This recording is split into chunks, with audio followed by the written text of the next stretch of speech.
Boa tarde.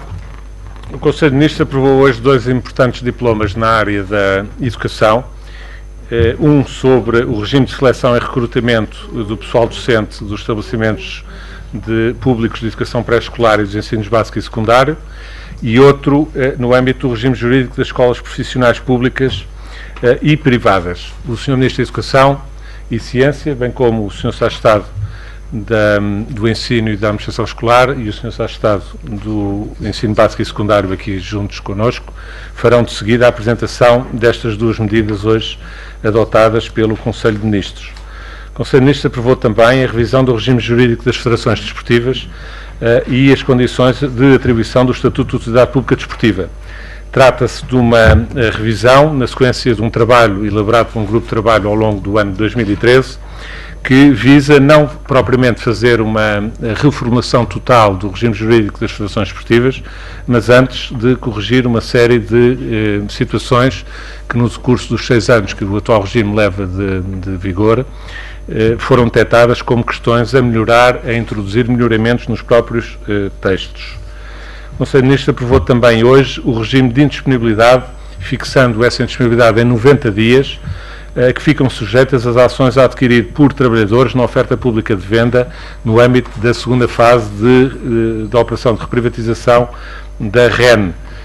Como se recordam, foi uma medida já adotada na semana passada, deste modelo de operação pública de venda, com reserva de ações para os trabalhadores, com um desconto especial para os trabalhadores, e hoje ficou aprovado o regime de indisponibilidade que fica fixado em 90 dias. O regime de indisponibilidade dessas ações adquiridas com esse desconto pelos trabalhadores da empresa. O Conselho de Ministros aprovou também hoje uma alteração à orgânica do Instituto Português da Qualidade, transferindo para este organismo atribuições das Direções Regionais de Economia nos domínios da qualidade e da metrologia. Também para explicar o enquadramento, como se recordam, na nova orgânica do Ministério da Economia foram extintas as DREs, portanto as Direções Regionais de Economia, sendo que as suas atribuições foram, atendendo às matérias em causa, distribuídas umas pelo IAPMEI, a parte que tem que ver com o apoio às pequenas e médias empresas, outras hoje aprovadas para o Instituto Português da Qualidade, a parte que tem que ver com a qualidade e a metrologia, e, por último, as competências das antigas DREN, que têm que ver com a área da energia e geologia, serão transferidas e integradas na Direção-Geral de Energia e Geologia, agora no Ministério do Ambiente, Ordenamento, Território e Energia, cujo diploma será brevemente aprovado em Conselho de Ministros também. O Conselho de Ministros aprovou ainda um acordo suplementar ao protocolo sobre o Estatuto dos Quartéis-Generais Militares Internacionais, criados em consequência da NATO, do Tratado do Atlântico Norte. De resto, houve um conjunto de protocolos hoje aprovados no Conselho de Ministros, este que tem que ver com a alteração, como sabem, dos comandos que existem da OTAN, da NATO, cá em Portugal. Outro que tem que ver com o comércio de armas, neste caso é um tratado adotado pela Assembleia Geral das Nações Unidas, que tem que ver com o comércio de armas. Um terceiro, que é um acordo de cooperação científica e tecnológica entre Portugal e a República da Turquia, que foi assinado já este ano, no início do ano, em janeiro, em Ankara. E, por último, um acordo sobre atividades remuneradas dos membros do pessoal diplomático e consular entre Portugal e Sérvia, naturalmente que dentro de um regime de reciprocidade, como é habitual.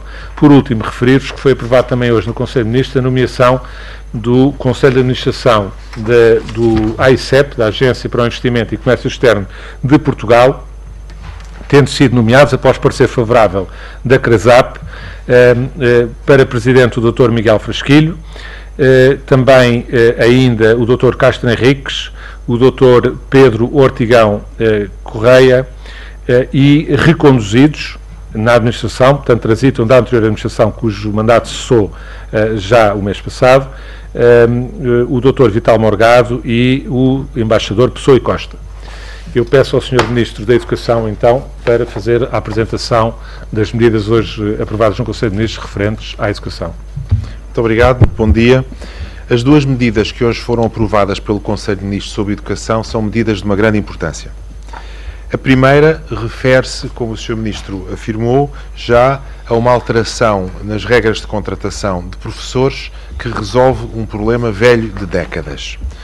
Como os senhores jornalistas naturalmente sabem, há 2 anos nós introduzimos um mecanismo de vinculação extraordinária de professores e este ano estamos a introduzir de novo uma fase desse mecanismo com um novo concurso de vinculação extraordinária que foi publicado recentemente e estamos, pois, a resolver o problema da existência de um número grande de professores que estão há muitos anos a prestar serviços nas escolas de forma repetida e continuada e que sem vinculação aos quadros das escolas.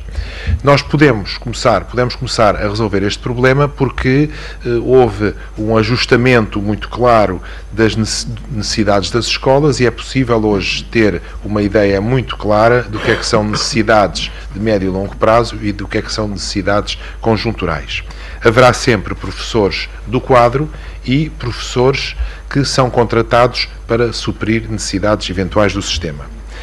O que estas medidas introduzem, com a vinculação extraordinária de professores e agora este diploma na continuidade dessas medidas que começámos a negociar e a pôr em prática há 2 anos, o que este diploma introduz é o seguinte, é um limite aos contratos de trabalho em horário anual completo e sucessivo, que passam a ter como limite os 5 anos.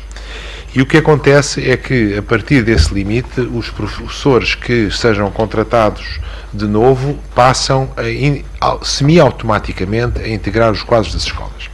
Eu ressalto que isto é um diploma de uma enorme importância, que é um problema que existe há décadas que se ouve falar nos professores contratados, no problema dos professores contratados que sucessivamente vão de contrato em contrato e que nós pretendemos moralizar.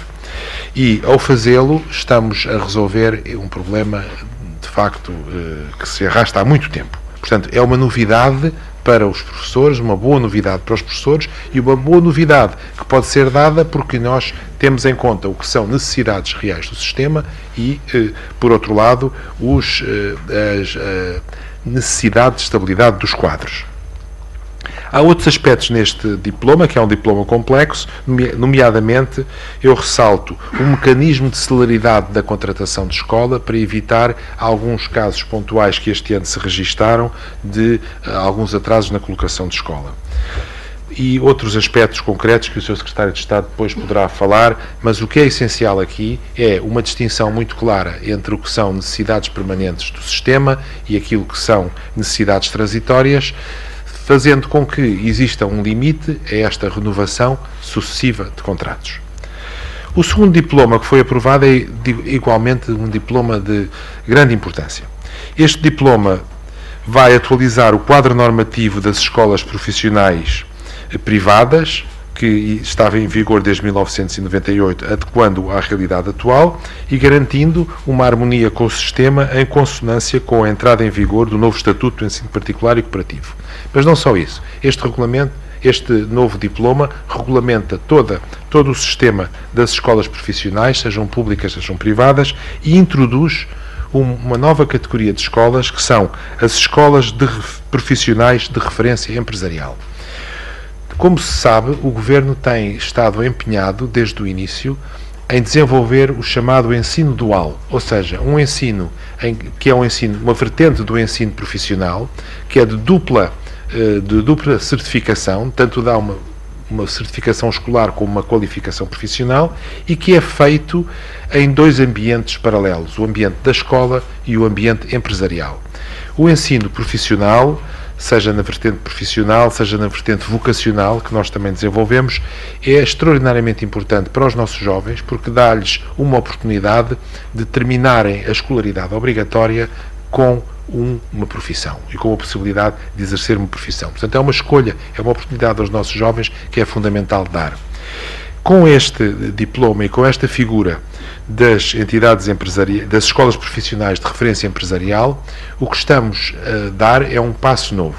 É a possibilidade de ser feita a formação em parceria com as empresas, mas em que as empresas que assim voluntariamente o desejem, tenham um papel decisivo nessa mesma escola. Ou seja, é um compromisso em que parte dos recursos é criado pela empresa e é disponibilizado pela empresa, parte dos recursos pode ser disponibilizada pelo Ministério da Educação. O que pretendemos é que este envolvimento empresarial se traduza num envolvimento muito sério das empresas e numa plataforma mais alargada para que esta formação em contexto de trabalho na própria empresa seja uma componente essencial e uma responsabilidade essencial da empresa para a formação dos jovens. Portanto, estes são os dois documentos fundamentais que foram aprovados. Eu não quereria terminar sem uma palavra sobre os trágicos acidentes que ocorreram com os estudantes do Minho, lamentando e transmitindo as nossas condolências à família, aos colegas, aos amigos, aos professores e a toda a Universidade do Minho. Muito obrigado.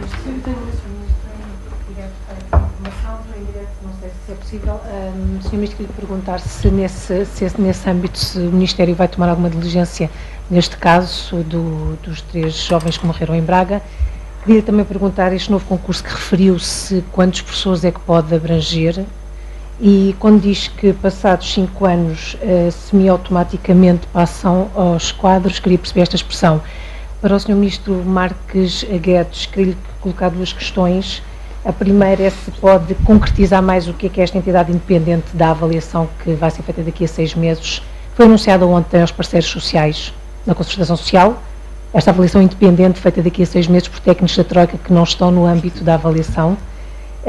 Se Portugal vai ter a abrigar algumas medidas ou que consequências é que poderá ter esta avaliação independente. E queria lhe perguntar se afinal foi ou não discutida a taxa sobre o sal e o açúcar no Conselho de Ministros. Muito bem. Os trágicos acontecimentos do Minho estão muito frescos, serão certamente investigados pelas autoridades responsáveis e nós não temos nada a dizer mais do que transmitir as nossas condolências às famílias dos estudantes, aos colegas, aos amigos e à Universidade do Minho. Sobre o concurso de vinculação extraordinária que vai ser realizado este ano, nós acreditamos, pela análise que fizemos das necessidades do sistema, que possam ser vinculados cerca de 2.000 professores este ano. Os concursos seguintes, anuais, que eu chamei de semiautomático, eu explico rapidamente o que quer dizer semiautomático. Há uma norma geral na função pública que ninguém entra por concurso. Portanto, não é pelo facto simples de ter percorrido um determinado percurso profissional que a pessoa entra. Mas o que nós garantimos com isto é que há todos os anos um concurso especial para os professores que acumularam os anos de serviço necessários para que possam entrar. E eu sublinho aqui o seguinte: isto é feito sempre tendo em consideração 2 aspectos. Um aspecto extremamente importante, um aspecto decisivo, é a necessidade de estarmos a fazer contratações que correspondam a necessidades do sistema. E outro aspecto é o nosso interesse em que haja uma estabilidade nos quadros das escolas e nos quadros da pedagógica e, portanto, nos quadros da educação. Quanto às 2 questões que me colocou, ver se eu sei responder.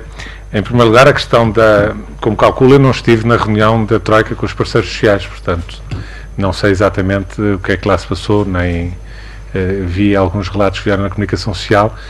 Sobre essa questão que colocou, da dita avaliação por uma entidade independente, essa matéria foi já objeto de clarificação dentro do possível. Ontem, no debate quinzenal na Assembleia da República, em que o Sr. Primeiro-Ministro teve a oportunidade de se referir a essa matéria e de explicar que, obviamente, terminado o programa, terminam as avaliações regulares da Troika. De resto, está neste momento a decorrer a última, a 12ª e última do nosso programa.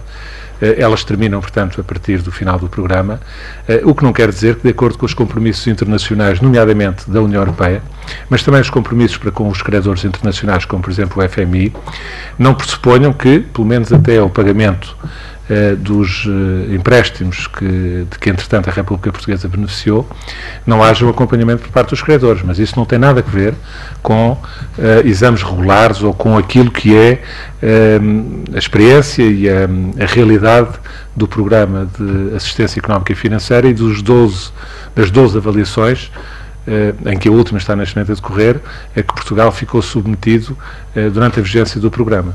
Mas eu reencaminhava a resposta a essa matéria para aquilo que o Sr. Primeiro-Ministro ontem já disse sobre o assunto na Assembleia da República. Relativamente à outra questão que me colocou, não foi objeto de qualquer tipo de discussão no Conselho de Ministros. Isso é matéria que tem andado na comunicação social, tem havido já declarações sobre o assunto, não há nada de novo a pronunciar sobre o assunto e não esteve hoje seguramente qualquer matéria sobre esse assunto no Conselho de Ministros. Antunes TV, para o Ministro da Educação. Em relação aos professores que não têm horário completo, mas que também estão há vários anos consecutivos numa escola sem horário completo, se está prevista alguma medida também de apoio a estes docentes? De qualquer maneira, esta norma que foi estabelecida foi uma norma para necessidades permanentes no sistema. E nós consideramos que as necessidades permanentes do sistema, para horários completos e, portanto, para a contratação, para a entrada nos quadros, são necessidades que são manifestadas pela ocupação de horários completos. Em primeiro lugar, deixe-me destacar a importância deste diploma que foi aprovado, tendo em conta a sua inovação. Nunca, até hoje, foi consagrado em diploma próprio a que os professores que tivessem 5 anos de horários anuais e completos passassem a ter a abertura de vagas num concurso para os vincular. Isto nunca existiu e existe num período, e convinha que retivéssemos essa situação, num período de difícil contexto em que nos encontramos. E nesse período de difícil contexto, nós abrimos no conjunto mais de 2.600 vagas de entrada para os quadros. Isto reflete o quê? Reflete o trabalho que foi feito desde o início da legislatura em questão da gestão dos recursos humanos de educação. Passou pela constituição dos agrupamentos, que uma vez estabilizada juntamente com os quadros de zona pedagógica e o alargamento territorial dos quadros de zona pedagógica, vem no fundo responder a parte da sua pergunta, porque permitem que mais professores possam ter horário constituído com componente letiva. Essas medidas é que permitem que hoje se faça uma gestão racional dos recursos humanos, em que de forma sistemática, pela primeira vez, são colocadas as necessidades reais do sistema educativo, em que sobre o sistema educativo é projetada a evolução demográfica do país, para que se possa garantir que os recursos que são alocados respondem efetivamente às exigências, quer em termos de distribuição geográfica, quer em termos de grupo disciplinar, às reais necessidades do sistema.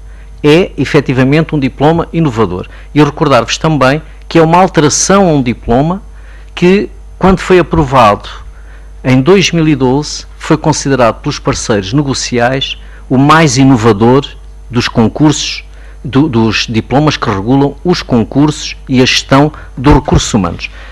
É nessa medida que nós temos estado a trabalhar no sentido da racionalização dos recursos humanos, bem como também no sentido de poder encontrar melhores horários distribuídos geograficamente para afetar aos professores que neste momento não constituem ainda o horário com componente letivo. Boa tarde, Sr. Ministro Tomás Guedes, Henrique Simões de Almeida para a Bloomberg News. Queria-lhe fazer duas perguntas sobre a 12ª avaliação, se for possível. A primeira é como está a correr e quando é que espera que a missão da Troika em Portugal, ou seja, quando é que espera que esta avaliação termine. E a última questão tem a ver com a REN, sendo que hoje foi discutido em Conselho de Ministros as ações a atribuir, ou as regras das ações a atribuir aos trabalhadores. Queria também perguntar, de facto, quando é que vai ser realizada esta venda de ações? Se já tem uma data marcada para a realização da venda da participação do Estado na REN. Obrigado. Obrigado. Eu, se me permite, antes queria só deixar aqui uma palavra que há pouco, quando fiz a apresentação da medida, me esqueci de deixar. Uma palavra de especial apreço e reconhecimento pelo trabalho extraordinário, de resto, da anterior direção do AICEP, que agora acessa funções, e que muito ajudou o país nesta fase de emergência, nesta fase tão complicada, com o apoio, com tão bons resultados que tem sido dada à internacionalização da economia portuguesa. Relativamente às questões que me colocou, quanto à 12ª avaliação, pois posso lhe dizer que está a decorrer bem. Como sabe, e não será agora na última avaliação que vamos quebrar essa regra, por uma questão de correção, o Governo não se pronuncia sobre o andamento dos trabalhos enquanto eles não terminam, mas obviamente que está a correr bem, como é necessário para o país. Quando é que ela termina? Como sabe, as avaliações não têm nunca um prazo certo, mas eu penso que não andarei fora da realidade se disser que, alguns durante a semana que vem, em princípio, estarão terminados os trabalhos, até porque, de facto, estamos na reta final e o cumprimento do programa por parte do Governo é conhecido e é acompanhado, de resto, regularmente por parte da Troika, e a avaliação constatará, esperamos nós, isso mesmo. Quanto à questão colocada sobre a privatização da rede energética nacional, o que foi aprovado hoje no Conselho de Ministros, no fundo, como sabe, como eu expliquei, é tão só a questão do período de indisponibilidade das ações, que são reservadas aos trabalhadores. O timing dessa operação, eu não lhe sei dizer com rigor. Eu penso que o timing é até o final deste primeiro semestre, mas não tenho exatamente presente a data certa.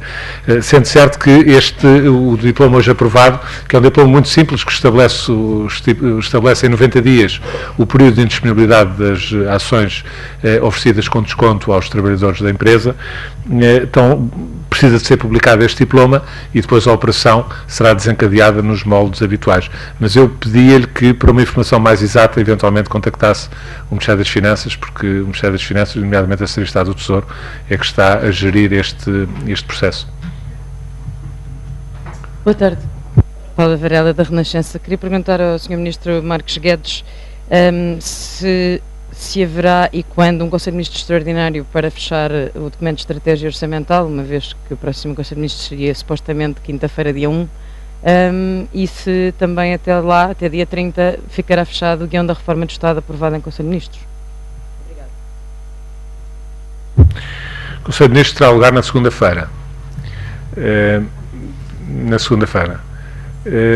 Exatamente, não só porque, como disse, o dia regular do Conselho de Ministros é feriado, portanto nunca poderia ser no dia normal do Conselho de Ministros, como também porque temos o prazo até 30 de Abril, nos termos das regras comunitárias, para fechar o DEL, que de resto terá também que ser enviado para a Assembleia da República.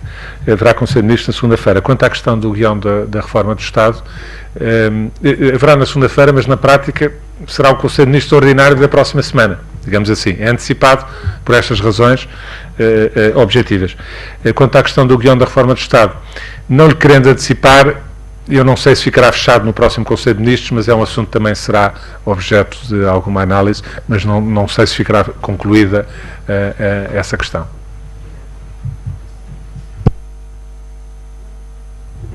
Queria perguntar-lhe também, Sr. Ministro, bom dia, em relação a estes cortes, a estas novas regras aplicadas aos pensionistas, aos vivos pensionistas, o Ministério das Finanças já disse que este valor tem de ser devolvido, mas ainda não foi devolvido em abril. Pergunto-lhe se já tem alguma data, se já sabe quando é que estes valores vão ser devolvidos.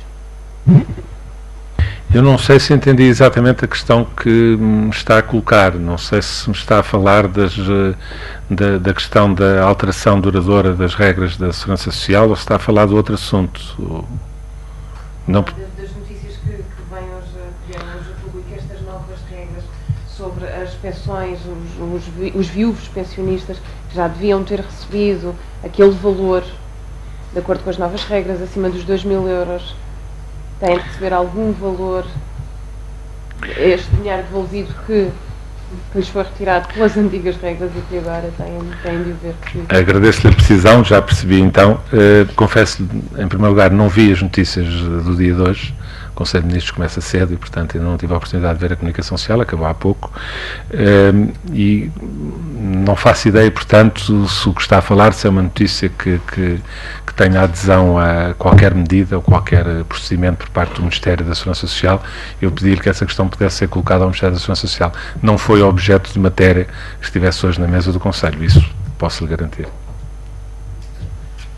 Wanda Proença da Luz, eu gostava só, em relação à alteração, à revisão do regime jurídico das federações desportivas, de saber se no fundo se o Governo compreende as inquietações da Liga, portanto têm sido tornado públicas nos últimos dias. Obrigado. Eu compreendo, obrigado pela pergunta, eu compreendo a inquietação, mas ela não tem qualquer tipo de fundamento.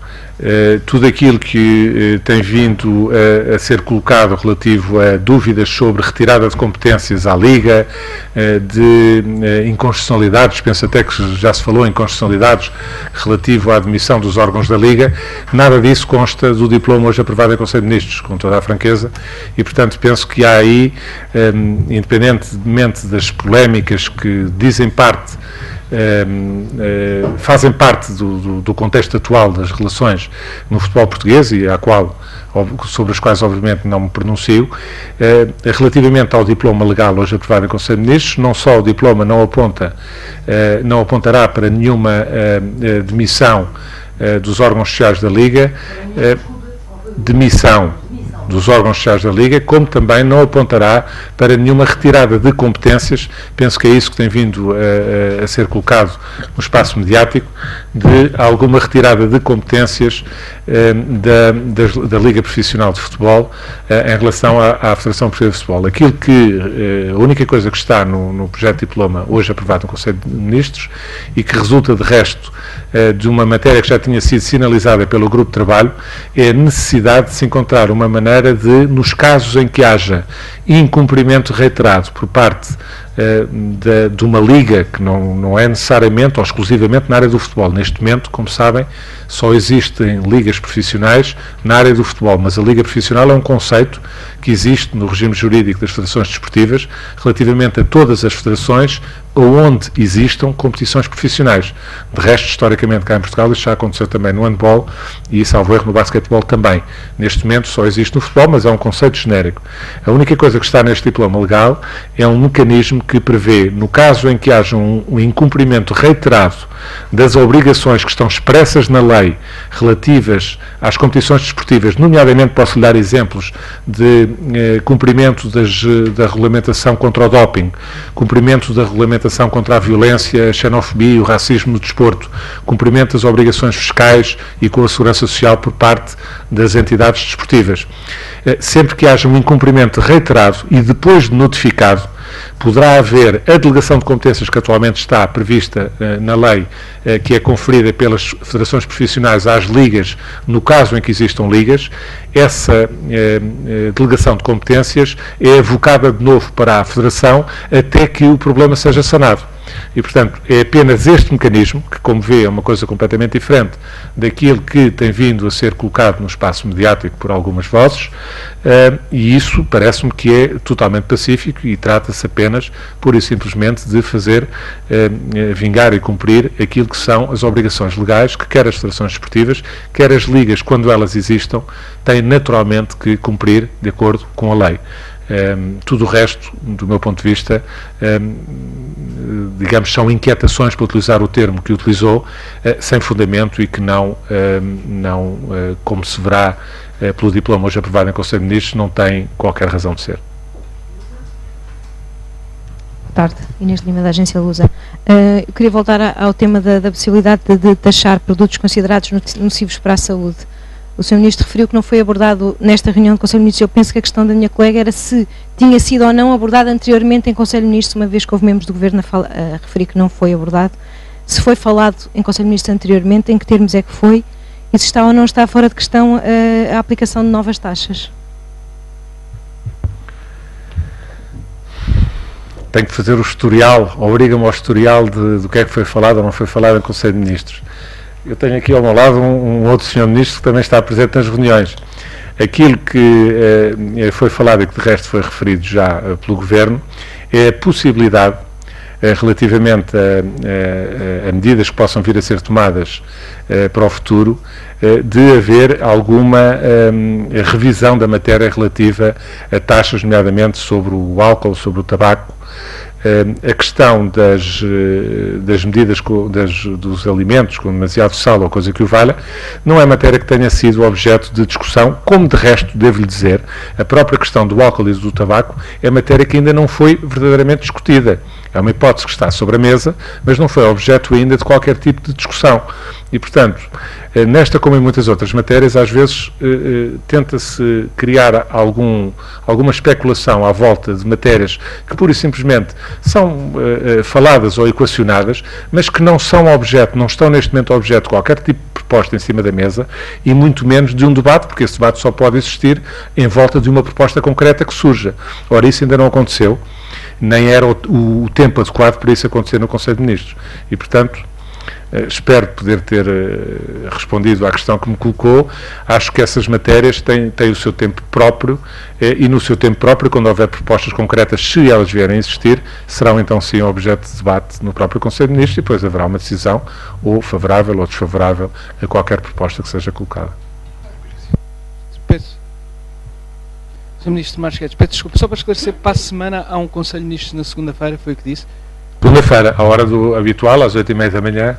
Para discutir o DEL, é isso? Não lhe vou dar a agenda do Conselho de Ministros, mas é evidente a questão do DEL, como é público, todos sabem que existe a timeline de 30 de abril para a sua apresentação formal por parte do país, terá que ser objetivamente analisado no Conselho de Ministros segunda-feira. Portanto, segunda-feira, isso poderá também, se for possível, indicar se o Governo pretende anunciar para a semana também a estratégia de saída do programa de ajustamento. Isso já foi dito pelo Sr. Presidente da República, repetido, antes do dia 5.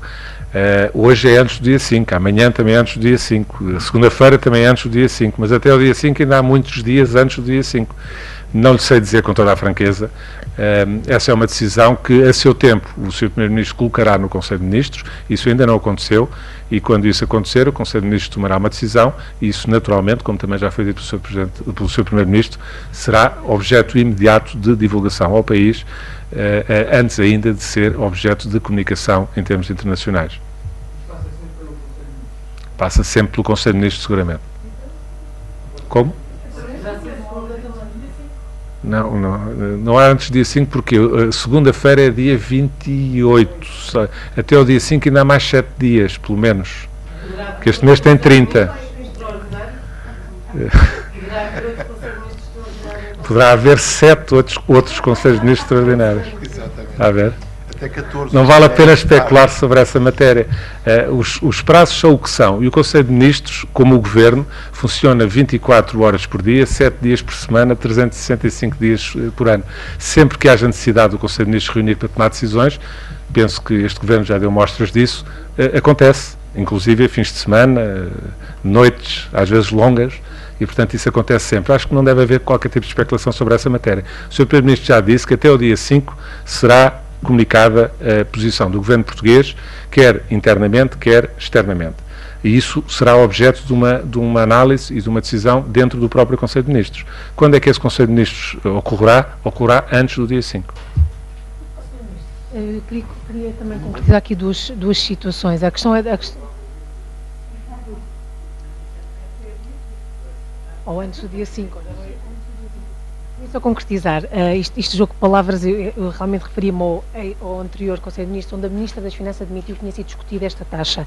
Logo a seguir o Ministro Pires de Lima veio dizer que é um fantasma, que é uma ficção, que não foi discutido. Assim como a taxa sobre o tabaco e o álcool, que não foi discutida, mas está em cima da mesa, passa-se o mesmo com a...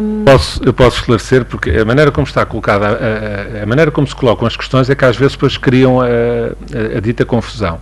Eu estive presente aqui no briefing do Conselho de Ministros a semana passada, ao lado da Sra. Ministra das Finanças.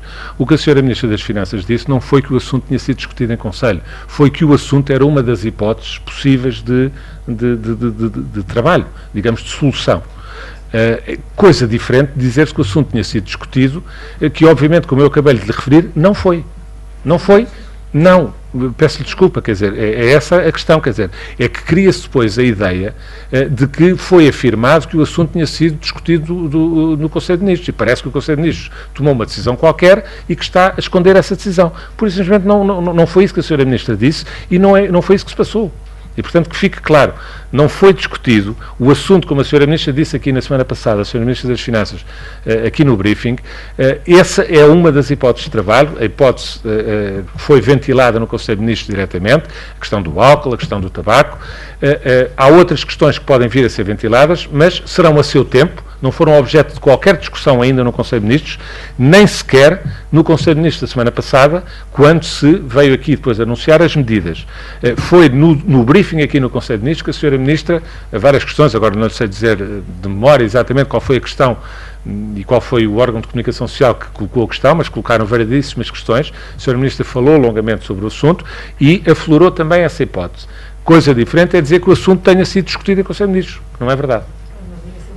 Pronto, eu pedia que esse assunto ficasse clarificado, que é para não haver desinformação sobre a matéria.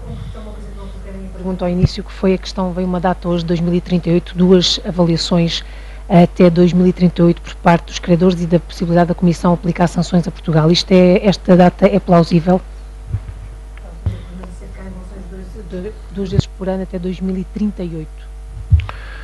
Desconheço totalmente essa notícia também. Eu acho que nestas matérias valia a pena a comunicação social exercer naturalmente o seu trabalho de esclarecimento junto das pessoas. Eu não conheço essas notícias, portanto não sei de onde é que pode vir essa lógica, mas ainda recentemente, a propósito do prefácio do Sr. Presidente da República no livro dos roteiros que ele publica anualmente, o Sr. Presidente da República chamou a atenção para aquelas que são as regras internacionais. Uma das regras internacionais que está estabelecida através de um tratado que já foi ratificado, de resto, no Parlamento Português, com os votos favoráveis da maioria e do Partido Socialista também, portanto, dos partidos do arco da governação, aponta para a necessidade dos países com dívidas superiores a 60%, que é o caso de Portugal, entre outros, terem a obrigação de, num prazo de 20 anos, amortizarem essas dívidas, no máximo no prazo de 20 anos, amortizarem essas dívidas a um ritmo não inferior a 1/20 da percentagem sobrante relativamente aos 60% em cada ano. Daí retirar-se a tese, como eu vi escrito e comentado no espaço mediático, de que temos 20 anos de austeridade obrigatória pela frente, vai uma diferença muito grande, como calcula. Uma coisa são as regras que Portugal, como todos os outros países, tem que cumprir para estarem na União Europeia dentro da moeda única. Relativamente a regras orçamentais, quer de déficit orçamental, quer de dívida, outra coisa é daí inferir que, como se inferia há 6 meses atrás, que Portugal inevitavelmente ia ter um segundo resgate. Não temos segundo resgate. Graças a Deus. Graças a Deus, graças ao trabalho dos portugueses e graças ao percurso que foi feito até aqui. E, portanto, também não vale a pena amedrontar os portugueses dizendo que temos 20 anos de austeridade obrigatória pela frente. Não é nada disso. Agora, é verdade, sim senhor, que temos essas regras para cumprir.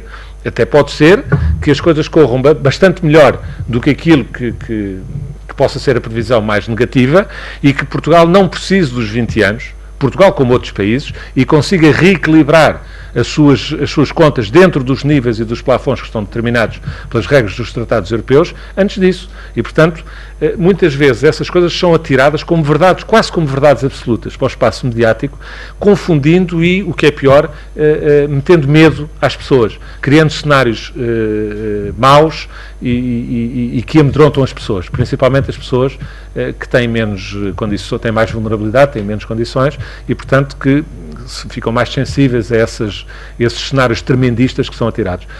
Isto é um comentário apenas geral que eu estou a fazer, porque, confesso, não conheço a notícia que acabou de referir, de até 2038, disse-me, enfim, aí já nem consigo, porque 38 não é 20 anos, é 24 anos. Não faço ideia que contas é que estão a ser feitas aí, com franqueza. Existe essa regra dos 20 anos em termos de tratados europeus, existe também outra regra nos tratados europeus que o Sr. Presidente da República também refere nos seus roteiros, e de resto é público, está nos tratados, que até serem saldados pelo menos 75% dos empréstimos que foram concedidos, tem que haver uma monitorização e um acompanhamento da política orçamental dos países. Essa é uma regra que também aplica-se a Portugal como a todos os outros países. E Portugal pediu um empréstimo de 78 mil milhões pela mão do governo anterior, em 2011, para resolver o problema de pré-bancarrota em que se encontrava. E, portanto, necessariamente que, relativamente ao reembolso desse empréstimo, ao pagamento desse empréstimo, essas regras estarão em aplicação. Agora, inferir-se daí que vamos ter 20 anos de austeridade, que vamos ter 24 anos de austeridade ou de avaliações, ou o que quer que seja, eu acho que é tirar conclusões um bocadinho precipitadas, e valia a pena, de facto, ter-se alguma preocupação com um esclarecimento objetivo das situações, dizendo quais são as regras, e, obviamente, depois, dentro daquelas regras, são as regras que o país terá de cumprir, e, consoante o país tenha mais capacidade ou menor capacidade, poderá cumprir melhor as regras ou pior as regras. Eu acho que é isso que verdadeiramente que é preciso explicar-se às pessoas, em vez de se estar a meter medo às pessoas e a traçar cenários muito negros para o futuro. Silvia Maia da Lusa, novamente uma questão de educação, que era, em relação à primeira medida, falou num mecanismo de solidariedade de contratação de escola para resolver situações como as que ocorreram este ano. Gostava que me explicasse qual é o mecanismo. E depois, em relação às escolas profissionais, para os alunos, o que é que muda em concreto, em relação ao que existe atualmente? Eu passo a palavra ao Sr. Secretário de Estado do Ensino Básico e Secundário para explicar melhor as escolas profissionais de referência. Eu quero voltar a salientar que esta é uma medida estrutural de enorme importância. É uma medida que está essencialmente a chamar o mundo empresarial a colaborar e a investir na educação dos nossos jovens. E é uma medida que vai permitir que muitos jovens terminem o seu ensino obrigatório dotados de instrumentos profissionais que lhes permitam ingressar no mercado de trabalho em condições favoráveis. Nós sabemos que a formação profissional corresponde a uma necessidade de técnicos médios, técnicos superiores, que é marcante no nosso país, e por isso esta medida é algo que é fundamental para ela, mas o Sr. Secretário de Estado explicará melhor, e em seguida eu pediria ao Sr. Secretário de Estado do Ensino Básico e Secundário que terminasse referindo a celeridade na contratação de escola, que é outro aspecto muito importante do segundo diploma. Ora, este diploma legal que vem estabelecer o regime jurídico das escolas profissionais, regulando a sua criação, organização, funcionamento, bem como a tutela e a fiscalização do Estado sobre as mesmas, traduz essencialmente aquilo que é a agregação, em termos jurídicos, de tudo que tem a ver com a regulamentação do funcionamento de escolas profissionais privadas e públicas. E, nesse sentido, traduz também a concretização de dois objetivos estruturantes em termos de educação do próprio Governo.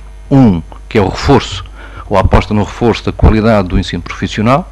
Esse reforço faz-se particularmente através também do reforço da importância da formação em contexto de trabalho, suscitando uma intervenção mais direta das próprias empresas, e, em segundo lugar, também o reforço da autonomia das escolas públicas, concretamente das profissionais públicas, permitindo aqui, neste caso concreto, que estas escolas, em função da sua especificidade, possam ter modelos de organização e de gestão diferentes daquelas que é a regra habitual para as outra tipologia de escolas. Em termos concretos, aquilo que está em causa é a melhoria da qualidade e da atratividade do próprio ensino profissional, que se traduz, como bem sabem, na qualificação do nível 4 ao nível do Quadro Nacional de Qualificações, em que se apostou num envolvimento cada vez mais intenso das próprias empresas na formação dos alunos. Estas escolas de referência, profissionais de referência empresarial, serão criadas exclusivamente por empresas ou por entidades empresariais. E estas empresas e entidades empresariais assumirão a formação da componente prática, da componente tecnológica, bem como a formação em contexto de trabalho destes alunos. Diremos assim que há aqui, de facto, aquilo que é estruturante em termos de melhoria da formação profissional dos jovens, que é a intervenção direta e comprometida das próprias empresas na sua formação. Aproveitando a sua pergunta, dizer-lhe que, para além da celeridade, dos mecanismos de celeridade que aqui referiu, dizer-lhe também no contexto em que eles são produzidos. Este diploma é inovador, vem melhorar o diploma de 2012 com a norma travão, como o Sr. Ministro da Educação e Ciência já referiu, passando para os quadros, os professores que tenham os 5 anos de horários anuais e completos, pelo estabelecimento da equiparação do índice salarial que passa a ser pago aos professores contratados, que é equivalente ao índice de entrada dos professores dos quadros, portanto é outra questão que é importante frisar. Relativamente aos professores dos quadros, consagra também a manutenção da regularidade dos concursos externos de 4 em 4 anos para dotar a estabilidade dos quadros docentes, permitindo, no entanto, ao Ministério da Educação e Ciência, sempre que considere oportuno reajustar os quadros, exatamente, do concurso interno, permite, através de um concurso, e que vamos fazê-lo em 2015, permite reajustar os quadros. E porquê é que não mantemos a regularidade de 2013 para 2017 e vamos promover um concurso para todos os professores do quadro em 2015? Porque a entrada de professores no concurso de vinculação extraordinária e o número envolvido indica-nos que é necessário reajustar as posições dos professores nos quadros em função das suas preferências. E isso também foi consagrado, que em 2015 existirá esse concurso interno para se fazerem os reajustes dos professores em relação aos quadros. Dizer-lhe também que este diploma consagra o concurso dos professores das regiões autónomas nas mesmas circunstâncias dos professores do continente. Dizer-lhe que em relação aos professores contratados, vai haver mais celeridade. E vai haver mais celeridade porque tem a ver com as questões da constituição da bolsa de recrutamento, que deixa de ser constituída no momento em que aparece a necessidade de uma determinada escola, é constituída em julho, como são constituídos os concursos nacionais, e terá eficácia cada vez que exista a necessidade em cada uma das escolas. Mas a bolsa de recrutamento está constituída e, portanto, será muito mais célere a colocação dos professores. Dizer-lhe também que, relativamente a essa estabilidade que se pretende, mesmo a nível da colocação de professores contratados, foi também consagrado que na contratação passa a haver um único período experimental, o que faz com que, esgotado esse período experimental, não possa vir a reproduzir-se noutra contratação. Portanto, os professores têm um único período experimental.